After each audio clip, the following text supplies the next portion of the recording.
The auction block reeked of ozone and fear. Commander Kyle Brennan stood in the back of the slave market, his jaw tight as he watched the Zelvery auctioneer drag another prisoner onto the platform. This one was different. She didn't stumble. She didn't weep.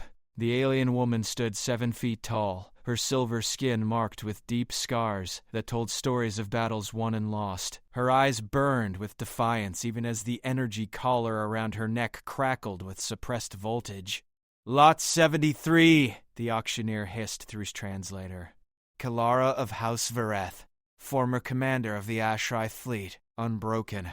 Perfect for gladiatorial rings or hard labor colonies," the crowd murmured. Most backed away. Warriors with her reputation didn't make good slaves. They made corpses of their owners. Kyle stepped forward. His hand moved to the credit chip in his pocket. 10,000 credits, he called out. The room went silent. Every alien eye turned to the human in the worn flight jacket. Humans were new to the galactic stage. Weak. Fragile. Their homeworld was classified as a death world, but most species thought that was a bureaucratic error. "The human bids 10,000, the auctioneer said, his voice dripping with amusement. Any counters? No one spoke. They wanted to see what would happen when the warrior princess tore the foolish human apart. Sold. Kyle walked to the payment station, ignoring the stares. He transferred the credits and received the control rod for her collar. The rod felt heavy in his hand. He hated everything about this place, but he'd learned that sometimes you had to wade through darkness to pull someone back into the light. They brought Kalara to him in chains. She towered over him, her amber eyes studying him with cold calculation. "You made a mistake, human. I will kill you the moment this collar deactivates." "Noted," Kyle said. He raised the control rod. She tensed, expecting pain. Instead, he crushed the rod in his bare hand. Sparks flew. The collar around her neck sparked once, twice, then went dead. The chains fell away. Kalara stared at him. For the first time since her capture, confusion crossed her face. "You're free," Kyle said. "But I need a favor first. There's a ship leaving the station in 20 minutes. It's carrying 400 prisoners to a mining colony where they'll work until they die. Help me stop it, and after that, you never have to see me again." Why would a human care about slaves? Because someone once told me that the measure of a species isn't how strong they are. Kyle met her eyes. It's what they do with that strength. Kalara's hand moved to her hip, where her weapon should have been. Then a thin smile crossed her face. "Where is this ship?" "Docking Bay 12. We have 19 minutes. Then we run, human." They ran. The docking bay exploded into chaos the moment they arrived. Kyle slid behind a cargo container as plasma fire ripped through the air above his head. Kalara moved like liquid death beside him, her borrowed pistol already spitting rounds at the Zelvery guards blocking their path to the prison transport. 12 hostiles, she called out, her voice calm despite the firefight. Heavy armor. Military-grade shields. "You didn't mention this would be a suicide mission. Would you have come if I did?" Kyle popped up, fired 3 shots, and dropped back down. One guard crumpled. Yes. Kalara vaulted over their cover, landed in a roll, and came up shooting. 2 more guards went down before they realized she'd moved, but I would have appreciated the honesty. The transport ship loomed ahead, its engines already warming up. Through the reinforced windows, Kyle could see rows of prisoners shackled inside. Men, women, children. A dozen different species, all headed for the same nightmare. "We need to board that ship before it launches," Kyle shouted over the gunfire. He checked his ammunition. 5 rounds left. "Got any ideas?" Kalara's eyes narrowed. She glanced at the gantry above them, then at the service lift to their right. "Can humans survive a 3-story fall? Depends on how we land." "Why?" "'Cause I have a terrible idea." She grabbed his jacket and yanked him toward the lift. "The transport's cargo bay has an external access hatch. If we can reach the upper platform before they seal it." A plasma bolt scorched the wall next to Kyle's head. He returned fire without looking, buying them precious seconds. They reached the lift, and Kalara slammed the activation panel. The platform lurched upward. "They're following," Kyle said, watching guards pour into the lift shaft below them. "I know." Kalara ejected her empty magazine and slapped in a fresh one from a fallen guard's belt. "When we reach the top, I'll cover you. You run for that hatch and get it open, and leave you alone against... I held the Corthian Pass against 5,000 soldiers for 3 days, human. I think I can handle a dozen slavers." The lift reached the upper platform. Kyle didn't argue. He ran. Behind him, Kellar's weapon roared to life. He heard her battle cry, a sound that spoke of ancient wars and burning worlds. The Zelvari guards screamed. Kyle reached the cargo hatch. His fingers flew across the control panel, bypassing security protocols he'd learned during his smuggling days. Days he'd tried to leave behind until he'd seen what the galaxy really was, until he'd realized that sometimes the law and justice stood on opposite sides. The hatch hissed open. "Kellara, now!" he shouted. She appeared at the edge of the platform, guards closing in from 3 sides. For a heartbeat, Kyle thought she wouldn't make it. Then she holstered her weapon, sprinted forward, and leaped. She cleared 15 feet of empty space and crashed into the transport's hull beside him. Her hand caught the hatch edge. Kyle grabbed her wrist and pulled her inside. They tumbled into the cargo bay as plasma fire peppered the hull behind them. Kyle slammed the emergency seal. The hatch locked. 4 minutes until launch, Kalara said, checking the bulkhead chronometer. "We need to reach the bridge."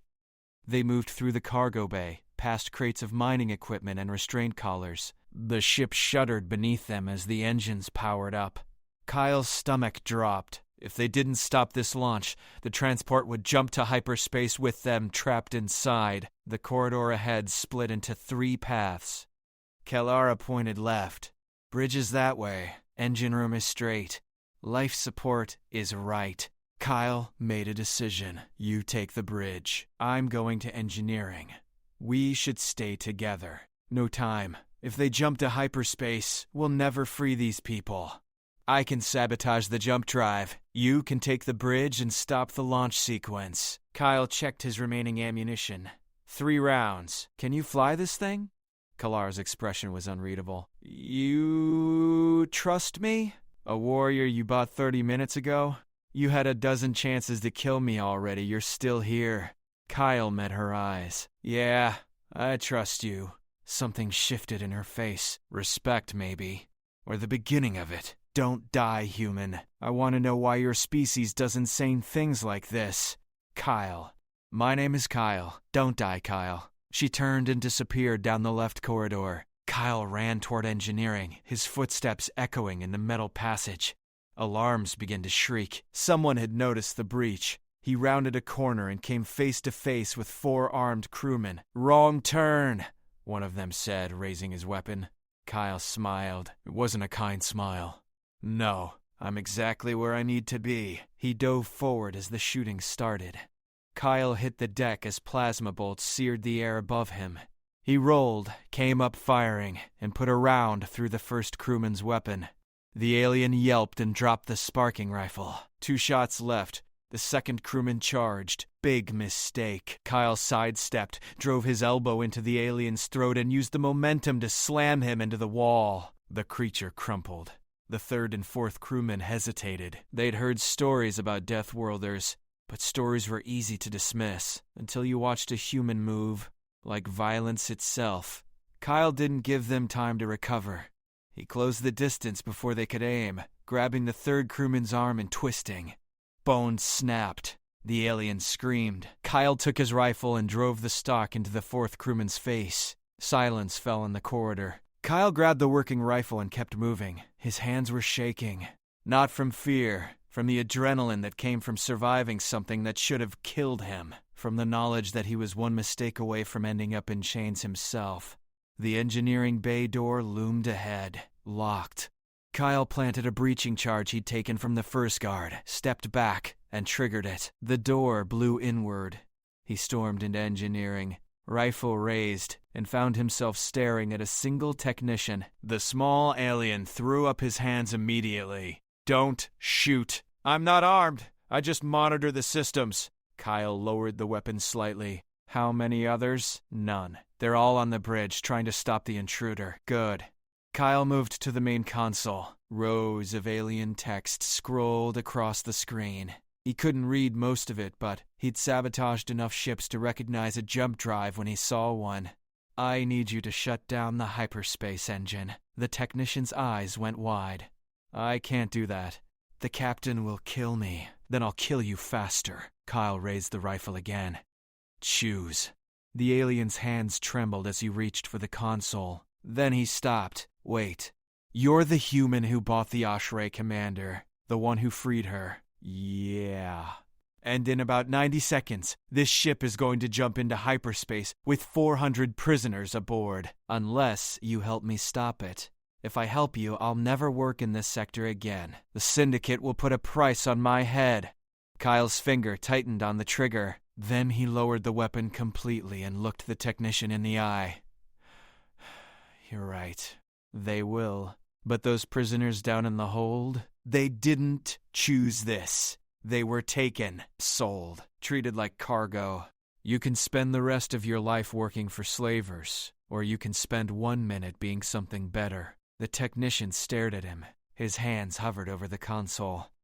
Please, Kyle said quietly, just this once, do the right thing. The alien's shoulders slumped. Then his hands moved across the controls. The jump drive has a 30-second spin-down sequence. Once I initiate it, the bridge will know immediately. Do it! The technician pressed a series of keys. Alarm screamed. The ship lurched as the hyperspace engine began powering down. Thank you, Kyle said. Just get those people out of here. The technician pointed to a side corridor. That passage leads to the detention level. The override console is in the guard station. You'll need this. He tossed Kyle a security badge. Kyle caught it. What's your name? Rennick. And if anyone asks, you beat it out of me. Kyle almost smiled. I'll make sure to rough you up on my way out. He ran for the detention level, leaving Rennick to shut down the remaining systems. The corridor twisted and descended, taking him deeper into the ship's belly. He could feel the vessel shuddering around him as systems fought against the emergency shutdown. The guard station appeared ahead, empty. Everyone was up top dealing with Kalara. He hoped she was still alive. Kyle slid the security badge through the reader and accessed the detention controls. 400 cells, 400 locks. He entered the override code and pressed execute. Throughout the ship, magnetic locks disengaged. Cell doors hissed open. For a moment, nothing happened. Then Kyle heard it. A sound like distant thunder. The sound of 400 prisoners, realizing they were free. They poured into the corridors. Kyle's comm badge crackled. Kalara's voice cut through the static. Kyle, I have the bridge. But we have a problem. Station security is launching interceptors. 6 ships inbound. We can't fight them all. We don't need to fight them. Kyle was already running back toward engineering. Can you get the main engines online? Yes, but where are we going? This transport can't outrun military interceptors. We're not running, we're ramming. Silence on the line. Then, I'm beginning to understand why your species frightens the galaxy. Kyle reached engineering. Rennick was still there, working frantically at the console. The technician looked up. The prisoners are loose. Half of them are trying to break into the armory. The other half are heading for the escape pods. Tell them to get to the pods. We're evacuating this ship. Kyle moved to the engine controls. How long until those interceptors arrive? 3 minutes, maybe less. Kyle opened a ship-wide channel. His voice echoed through every corridor, every cell, every corner of the transport. This is Commander Kyle Brennan. All prisoners, evacuate immediately. Get to the pods and launch. Head for the outer markers. There are ships there that'll pick you up. He was lying about the ships, but he'd figure that out later. On the bridge, Kalara was already plotting a course. Not away from the station. Toward it. Kyle, what exactly are we ramming? He pulled up the station schematics. Found what he was looking for. Docking Bay 9, the main slave processing center. If we hit it hard enough, we'll cripple their operations for months and kill ourselves in the process. Not if we eject before impact. There's a command pod on the bridge. It's designed for exactly this kind of emergency. Another pause. Then Kalara laughed. It was a sharp, dangerous sound. Your species really is insane. Yeah, Kyle said, watching the escape pods begin launching from the transport. We get that a lot. The interceptors appeared on the sensors. 6 deadly ships, closing fast. Kyle armed the transport's self-destruct and set it for manual trigger. Then he ran for the bridge. Time to finish this. Kyle burst onto the bridge to find Kalara standing at the helm, her hands moving across controls with the precision of someone who'd commanded warships in a previous life. Through the viewport, the slave station loomed massive and ugly, its docking bays glowing like hungry mouths. The interceptors are flanking us, Kalara said without looking up. They're trying to disable the engines before we can build enough speed. How long until impact? 90 seconds. Maybe less if they hit our thrusters. Kyle slid into the co-pilot seat and brought up the weapon systems. The transport wasn't built for combat, but it had defensive turrets. He armed them all. Keep us on course. I'll handle the interceptors. You can't possibly hit 6 targets while Kyle fired. The first interceptor exploded in a brilliant flash of light. Kalara stared at him. Lucky shot.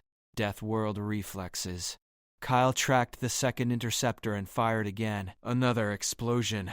We don't miss when it matters. The remaining 4 interceptors scattered, diving and weaving to avoid the transport's guns. They returned fire. Plasma bolts hammered the shields. Warning lights flashed across every console. Shields at 40%, Kalara reported. She pushed the engines harder. The station grew larger in the viewport. 60 seconds to impact. Kyle targeted the third interceptor. Missed. Adjusted. Fired again. The ship spiraled away, trailing smoke. 3 down. 3 to go. The escape pods are all away, Kalara said. The prisoners are clear. Good. Because this is about to get rough. The 4th interceptor came in fast from above, strafing the bridge with concentrated fire. The viewport cracked. Atmosphere hissed through the fracture. Kyle felt his ears pop as pressure dropped. Emergency seals engaged, Kalara said calmly, though her knuckles were white on the controls. 40 seconds.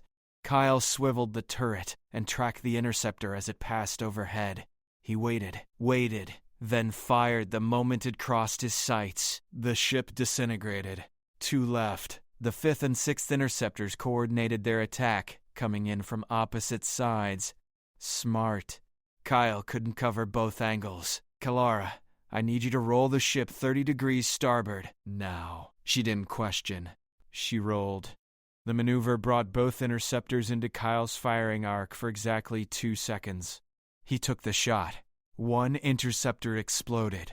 The other veered off, damaged but still flying. 20 seconds, Kalara said. The station filled the entire viewport now. Kyle could see workers scrambling in docking bay 9, trying to evacuate as they realized what was happening. We need to eject. Not yet. Kyle locked onto the final interceptor. It was coming around for another pass. If it hit their engines now, they'd lose all momentum. The impact wouldn't destroy the processing center. It would barely dent it. Kyle, 10 seconds. The interceptor fired. Kyle fired back. Both shots connected simultaneously. The interceptor exploded. The transport's engine room erupted in flames. Alarm screamed. The ship lurched, bleeding speed. We're not going to make it, Kalara said. We're losing thrust. Kyle's hands flew across the console. He diverted all remaining power to the engines. Life support went dark. Gravity cut out. They floated in their seats as the ship hurtled forward on pure momentum. 5 seconds, Kalara whispered. Kyle grabbed her arm. Command pod. Now. They pulled themselves toward the escape mechanism at the back of the bridge. Kyle slammed the activation panel. The pod's door hissed open. They tumbled inside. 3 seconds. Kyle hit the eject button. The pod blasted away from the transport just as the massive ship slammed into docking bay 9. The explosion was biblical. It lit up the void like a newborn star. The station's entire southern section buckled and tore. Secondary explosions rippled through the slave processing center. Atmosphere vented into space. Debris scattered in every direction. The command pod tumbled through the chaos, its tiny thrusters fighting to stabilize. Kyle and Calera were thrown against the restraints hard enough to bruise. Metal screamed. Something vital cracked. Then they were through, drifting in the black beyond the station's reach. Kyle's breath came in ragged gasps. Every muscle hurt. His vision swam. But they were alive. Kalara was already checking the pod systems. Communications are down. Thrusters are barely functional. Life support is good for maybe 6 hours. The escape pods from the transport, Kyle managed. Did they get clear? She pulled up the sensor display. Dozens of small signatures were moving away from the station, heading for the outer system. They made it. All of them. Kyle closed his eyes. 400 lives. Not saved yet, but at least free from immediate danger. It was something. There's a problem, Kilara said. Of course there was. Station security is launching a full response fleet. 20 ships. They're not chasing the escape pods. They're coming for us. Kyle looked at her. They want revenge. They want examples. If word spreads that 2 people crippled a major slave hub, it could inspire others. They can't allow that. Kalara met his eyes. We cost them billions in credits and destroyed their reputation. They'll hunt us across the sector. Then we better get moving. Kyle tried the thrusters. The pod lurched forward, sluggish and unresponsive. Or not. Kalara's expression was unreadable. You should have left me on that auction block. You'd be safe right now. Safe and complicit. No thanks. Why do you care? These aren't your people. This isn't your fight. Kyle thought about that. About the years he'd spent running cargo and asking no questions. About the moment he'd finally looked inside one of those containers and seen the faces staring back. About the choice between comfort and conscience. My grandmother used to say something, he said quietly. She said evil wins when good people decide it's not their problem. I spent a long time deciding it wasn't my problem. Then one day I couldn't pretend anymore. Kalara studied him with those amber eyes. Your species confuses me. You're weak, fragile. One plasma bolt would kill you. Yet you stand where warriors fear to go. Maybe that's the point. We know we're fragile, so we have to be brave. Before Kalara could respond, the sensor display lit up with a new contact. A single ship, approaching fast from the asteroid field. Not a station vessel, something else. Freighter class, Kalara said. Old model, heavily modified. The comm system crackled to life. A woman's voice came through, rough and amused. This is Captain Lindsay Cole of the independent vessel Wayward Star. I just watched you ram a slave station with a hijacked transport. That was either the bravest thing I've seen all year, or the dumbest. Either way, I like it. Need a ride? Kyle and Kalara exchanged glances. Yes, Kyle said into the comm. We really do. Good, because those security ships are going to shred your pod in about 3 minutes. Extending docking arm now. Hang tight. The freighter moved alongside them, its cargo bay doors opening like welcoming arms. Kyle allowed himself a small smile. See? It's all working out. Kalara shook her head. You're insane. But I'm lucky too. The docking arm locked onto their pod and pulled them inside. The Wayward Star's cargo bay smelled like engine grease and recycled air. Kyle and Kalara stumbled out of the command pod into a space cluttered with salvage, weapons crates and equipment that looked either highly illegal or highly experimental. Captain Lindsay Cole stood waiting, arms crossed. She was tall for a human, with close-cropped dark hair and a scar running down her left cheek. Her crew flanked her. 3 rough-looking individuals who'd clearly seen their share of bad decisions and worse fights. Nice work back there, Lindsay said. Docking Bay 9 was the primary intake facility for half the sector's slave trade. You just put a serious dent in the Syndicate's operations. Wasn't planning that far ahead, Kyle admitted. Just trying to free some prisoners. The best plans usually aren't planned. Lindsay gestured to her crew. This is Marcus, Nina, and Garrett. We run supplies to settlements the big corporations forgot about. Sometimes we run things the corporations wish we'd forget about. Marcus, a stocky man with cybernetic arms, nodded. We monitored your little stunt from the moment you bought the HFY commander. Took guts. Or stupidity, Nina added. She was small and wiry, with the sharp eyes of someone who missed nothing. You know the Syndicate put a bounty on you already? 500,000 credits each. Kalara's expression didn't change. I've had higher prices on my head. I believe it, Lindsay said. Former fleet commander, House Vareth's finest warrior before the Korthian Purge. You were declared dead 3 years ago. I should have been. Kalara's voice went cold. My fleet was ambushed. My crew slaughtered. I was sold to pay someone else's debts. The cargo bay went quiet. Even Garrett, who'd been checking weapons systems, stopped to listen. The Syndicate doesn't usually take military prisoners, Lindsay said carefully. Too much risk. Who sold you? Someone I trusted. Kalara's hand moved unconsciously to where her weapon should have been. Someone who decided credits were worth more than honor. Kyle saw the pain beneath her anger. Betrayal cut deeper than any blade. We're jumping to hyperspace in 30 seconds, Lindsay said, breaking the tension. Station security is launching everything they have. Once we're clear, we can figure out what comes next. The ship shuddered as engines engaged. Through the viewport, Kyle watched the slave station shrink into the distance. Fires still burned in Docking Bay 9. Emergency vessels swarmed around the damaged sections like insects. The escape pods, Kyle said suddenly. The prisoners. Already handled, Marcus said. He pulled up a holographic display. We contacted some friends. Independent haulers, refugee networks, sympathetic captains. They're picking up the pods now. Won't be fast, but everyone will get collected. And taken where? Depends. Some will want to go home. Others have no homes left. We have contacts in free colonies, places the Syndicate hasn't corrupted yet.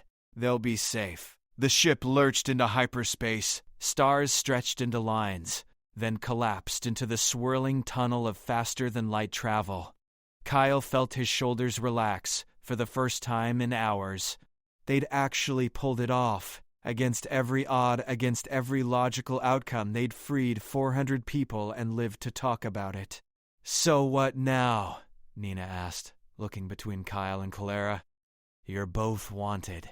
Can't exactly walk into any civilized port. I need to get back to my ship, Kyle said. The Rusty Comet. She's docked 3 systems over. Then I'll figure out my next move. And you?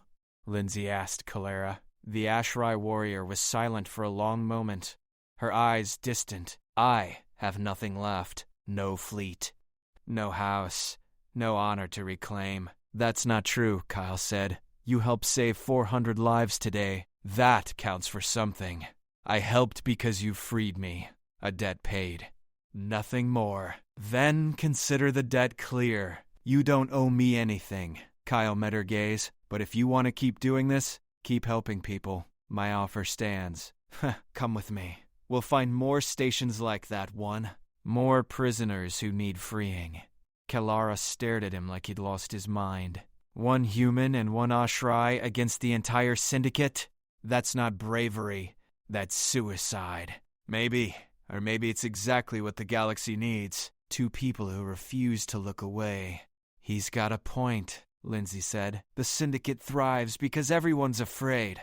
But you just proved they can be hurt.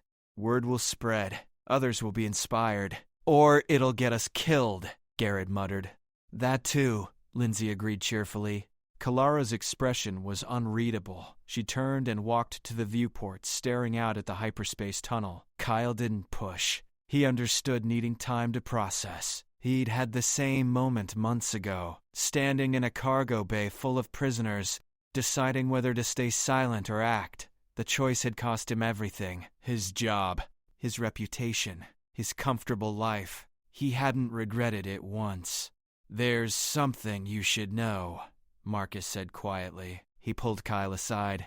The Syndicate doesn't forgive. Ever. They'll send hunters, assassins. They'll target everyone you care about until you're dead or broken. I don't have anyone left to target, Kyle said. It wasn't entirely true, but close enough. What about her? Marcus nodded toward Kalara. You involved her in this. If she stays with you, she'll never be safe. She was never safe. They would have worked her to death in a labor colony or killed her in a gladiator ring. At least this way, she has a choice. A choice between slavery and death. Some choice.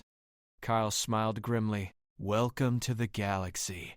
Those are the only choices most people get. The ship dropped out of hyperspace. They emerged near a massive asteroid field. Chunks of rock tumbling through the void. Perfect cover for hiding. We'll lay low here for a few hours, Lindsay announced. Let the heat die down. Then we'll get you to your ship, Kyle. Kalara turned from the viewport. I've decided. Everyone looked at her. I'll go with the human. Not because I owe him. Her eyes burned with something fierce and unbreakable. But because for 3 years I forgot who I was. I forgot that House Varith stands against tyranny. That we fight when others surrender. This human reminded me. She looked at Kyle. So yes, I'll help you free more prisoners. Until the Syndicate kills us, or we break them. Kyle extended his hand. Partners? Kalara looked at the gesture, confused. Kyle realized she didn't know the human custom. It's a sign of agreement, he explained. Trust. She gripped his hand. Her strength could have crushed bones. She didn't. Partners. Lindsay grinned. Well then, this should be interesting. Nina, break out the good rations. We're celebrating the galaxy's newest and probably shortest-lived heroes. Kyle couldn't help but laugh. Shortest-lived was probably accurate, but he'd learned that the length of your life mattered less than what you did with it. And right now, he was doing something that mattered. 2 weeks later, Kyle and Kalara stood on the bridge of the rusty comet, watching coordinates stream across the navigation display. Lindsay had given them solid intelligence before they parted ways. Another Syndicate operation, smaller than the station, but just as cruel. 15 prisoners this time, Kalara said, studying the facility's layout. Light security, 2 guards. It should be straightforward. Kyle had learned that nothing was ever straightforward. But he nodded anyway. We go in quiet, extract the prisoners, get out before they can call for backup. And if they do call for backup, then we improvise. He powered up the engines. The rusty comet wasn't much to look at, but she was fast and reliable, exactly what they needed. They'd freed 63 people in the last 2 weeks. Word was spreading through the underground networks, whispers about a human and an Ashrai who hit slavers in the night and disappeared like ghosts. Some called them heroes, others called them fools with a death wish. Kyle figured both were probably true. The facility appeared on sensors. A small outpost on a frozen moon, deliberately isolated. No witnesses. No one to hear the prisoners scream. They landed a kilometer away and approached on foot. The moon's surface was ice and regret, wind howling across empty plains. Kyle's breath frosted inside his helmet. Kellara moved beside him, silent as death. She'd acquired new armor and weapons during their raids. She looked like the warrior commander she'd once been. Deadly. Unstoppable. They reached the facility. Kyle cut through the outer door with a plasma torch, while Kalara watched for patrols.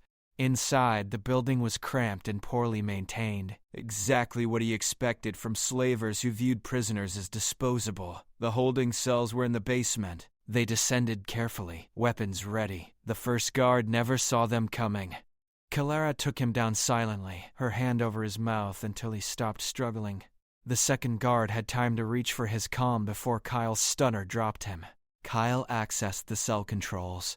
15 faces stared back at him through reinforced glass. Men, women, even 2 children, all terrified, all expecting more pain.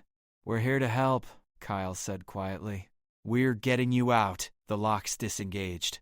For a moment, no one moved. They'd been tricked before.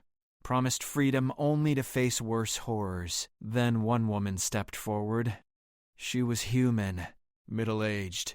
Broken but not defeated. Who are you?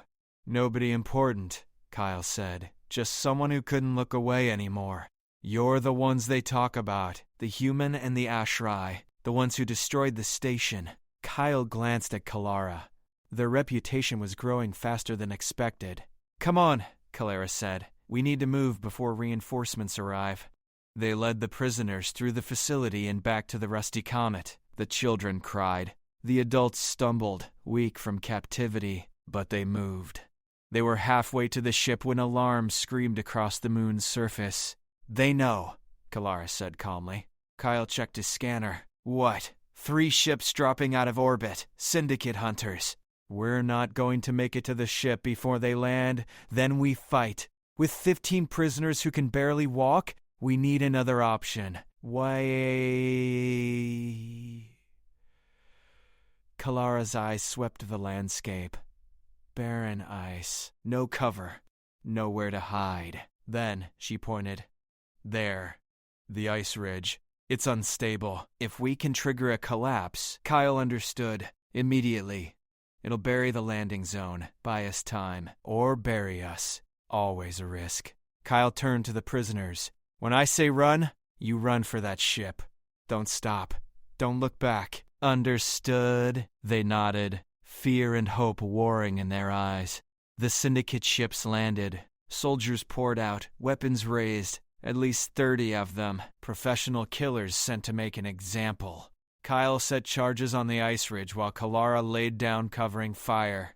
Plasma bolts cut through the frozen air. One prisoner went down, hit in the shoulder. Kalara dragged them back to their feet without breaking her firing rhythm.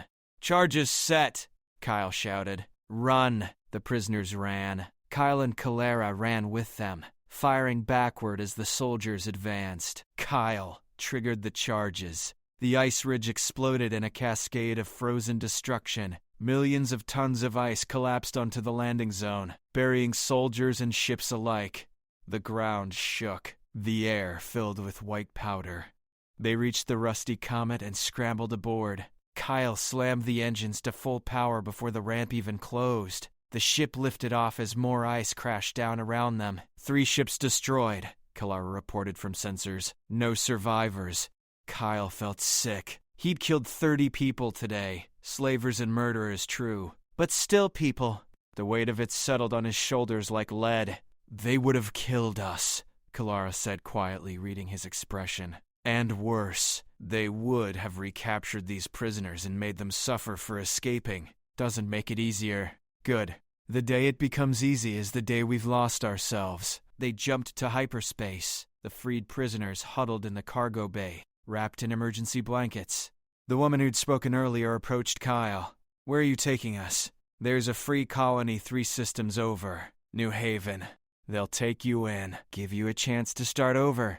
And then what? You do this again? Kyle looked at Kalara, at the weapons and scars and determination. At the partnership they'd built from a single moment of defiance. Yeah, he said. We do this again. The woman smiled.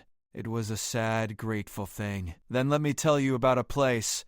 A processing center on Bellis 4. They took my daughter there 6 months ago. If you're going to keep doing this, if you're going to keep fighting them. Her voice broke. Please, find her. Kyle took the coordinates she offered, added them to the growing list. Kalara watched from the doorway. We can't save everyone. No, Kyle agreed, but we can save some, and some is better than none. The Syndicate will send everything they have after us eventually. We'll die doing this. Probably, but we'll die free. And we'll die knowing we mattered. Kalara's expression softened. Your species really is insane. Best compliment I've had all week. Kyle plotted a course to New Haven. Ready for the next one? Always. The rusty comet streaked through hyperspace, carrying 15 freed souls toward safety. Behind them, the Syndicate mobilized. Bounties increased. Hunters deployed.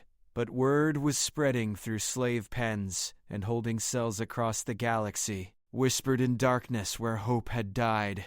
2 people, 1 human, 1 Ashrai, fighting the monsters that others feared to name. It wasn't much. 2 people against an empire of cruelty. But every empire started crumbling with a single crack, and Kyle Brennan and Kalara of House Varith were going to hit them until the whole rotten structure collapsed.